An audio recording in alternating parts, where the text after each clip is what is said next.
પાકિસ્તાન થરથર કાપે તેવા સમાચાર ગુજરાત ગૌરવ દિવસે થરથર પાકિસ્તાન કાપી રહ્યું છે ત્યારે ગુજરાત ગૌરવ દિવસે આ સમાચાર પાકિસ્તાન હવે અલગ અલગ જે કાર્યવાહી છે તેને લઈ થરથર કાપી રહ્યું છે ત્યારે ગુજરાત ગૌરવ દિવસે આ સમાચાર કે જેને લઈ પાકિસ્તાન જે છે તે થરથર કાપી રહ્યું છે કાર્યવાહીને લઈ ત્યારે આઈએનએસ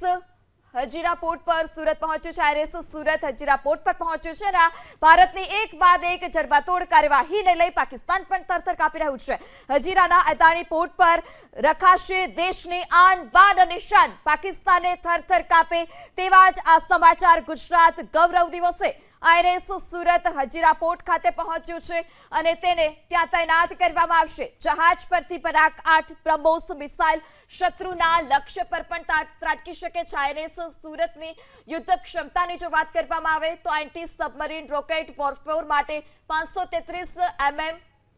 4 ટોર્પીડો તે ઉપરાંત ડ્યુબસ પણ તૈનાત કરવામાં આવી છે